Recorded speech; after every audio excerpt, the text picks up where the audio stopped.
Samajwadi party और India गठबंधन के कांग्रेस पार्टी के प्रत्याशी विधायक बीरेंद्र चौधरी, मंच पर उपस्थित समाजवादी पार्टी के जिलाध्यक्ष विद्यासागर यादव जी, कांग्रेस पार्टी के जिलाध्यक्ष शरद कुमार सिंह जी, आप पार्टी के अध्यक्ष राम कुमार पटेल जी, मंच पर उपस्थित कांग्रेस पार्टी की राष्ट्रीय प्रवक्ता श्रीमती सुप्रिया सिन्हा जी, कैलाश प्रताप जी और यहां से लड़े चुनाव समाजवादी पार्टी के रहे प्रत्याशी सुशील कुमार टेबीवाल जी, गणेश पांडे जी, श्रीमती तलत श्रीमती पुष्पलता मंगल, चेयरमैन नगर पालिका, श्री सादिन अली साहब, सरिया दर्शक जी, हरे कृष्ण त्रिपाठी जी और बहुत बड़ी संख्या में समाजवादी पार्टी, कांग्रेस पार्टी, आपके सभी हमारे पदाधिकारी जो मंच पर है, मैं देख रहा हूं कि बड़ी संख्या में यहाँ ये तपती हुई दोपहरी है, गर्मी है और कोई ऐसा व्यक्ति नहीं होगा जिसके पसीना न निकल रहा हो। हम सब जितने लोग यहाँ खड़े हैं सब पसीना बहा रहे हैं और मैं जानता हूं ये पसीना व्यर्थ नहीं जाएगा। ये जो पसीना बहाया जा रहा है वो इसीलिए बहाया जा रहा है कि इस बार दिल्ली से सरकार में जो लोग हैं वो हटने जा रहे हैं। मैं एक एक चुनावी जनसभा में उपस्थित आदरणीय बुजुर्ग, किसान भाई, माताएं बहनें, नौजवान साथी और पत्रकार बंधुओं का बहुत बहुत धन्यवाद और आभार प्रकट करता हूं। मैं जहां देख रहा हूं पंडाल में तो लोग हैं ही हैं, लेकिन पंडाल के बाहर में मैं देख रहा हूं दूर तक हमें लोग दिखाई दे रहे हैं, चाहे वो दाएं हाथ पर हो और चाहे बाएं हाथ पर, जहां छिपाने के लिए और छिपने के लिए इस दोपहरी से बचने के लिए कोई जगह नहीं है, लेकिन सर पे अपना गमछा रख करके भी आप लोग जो समर्थन दिखा रहे हैं, सहयोग दे रहे हैं, मुझे पूरा भरोसा है कि इस बार इंडिया गठबंधन के प्रत्याशी बीरेंद्र चौधरी जी ऐतिहासिक वोटों से जीत करके जाने वाले हैं। ये बड़ा इत्तेफाक है इस बार, आज आखिरी दिन जब मैं महाराजगंज से मैं आया हूं तो बड़ा इत्तेफाक देखने को मिल रहा है। हमारे पत्रकार साथी जानते होंगे और यहाँ जितने लोग हैं, जागरूक लोग हैं, वो जानते होंगे इधर पता नहीं क्या हो गया दिल्ली वालों को। जो हमारे प्रधान सांसद जी हैं वो आजकल न जाने क्यों मां के पीछे पड़े हुए हैं। जो मां शब्द है, जो हमारे दिल्ली वाले प्रधान सांसद जी हैं, पता नहीं क्यों जो शब्द मां है उसके पीछे पड़े हुए हैं। और जब से उन्हें घबराहट हुई है, न केवल वो खुद डगमगाए हैं बल्कि उनकी जवान भी लड़खड़ाई है।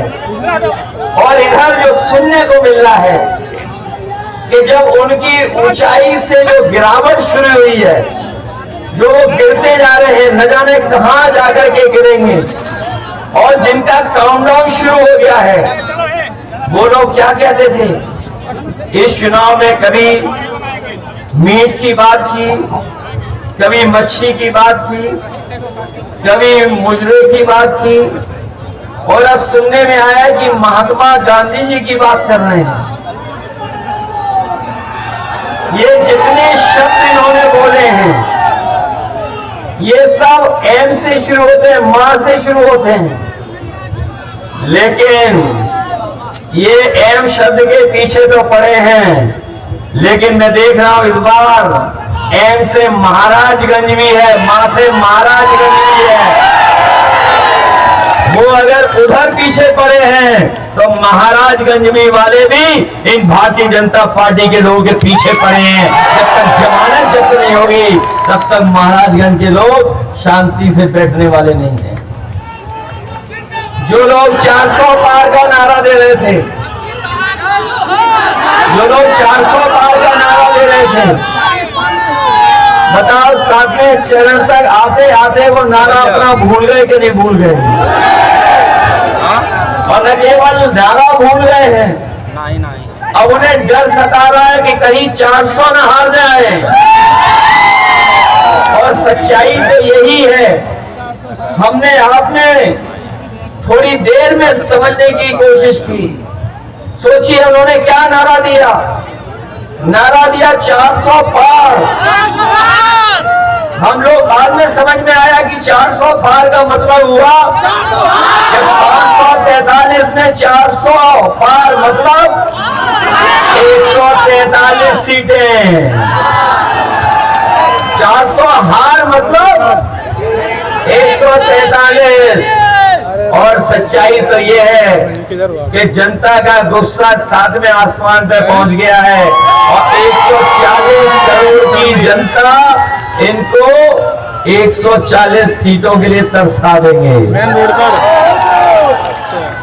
और सुना है बड़ी हालत खराब हो रही है कि अब वो दूर कहीं चले गए हैं। सुना है परिणाम,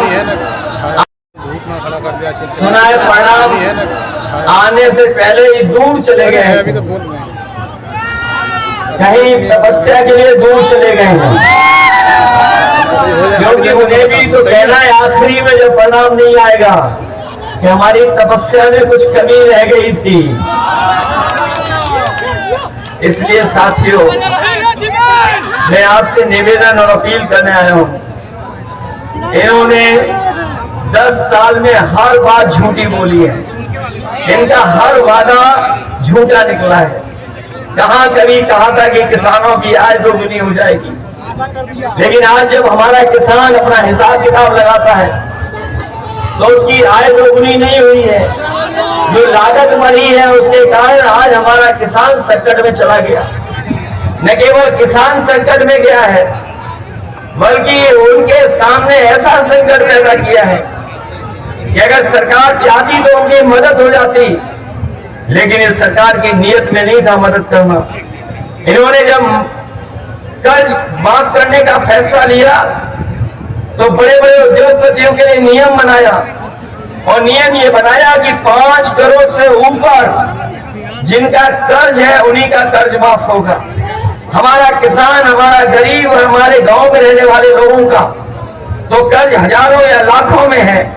इन्होंने ऐसा नियम बना करके हमारे गरीबों किसानों को धोखा देने का काम किया। 26 लाख करोड़ के लगभग इन्होंने देश के बड़े बड़े उद्योगपति, कारोबारी, कारखाना चलाने उनका कर्ज माफ कर दिया।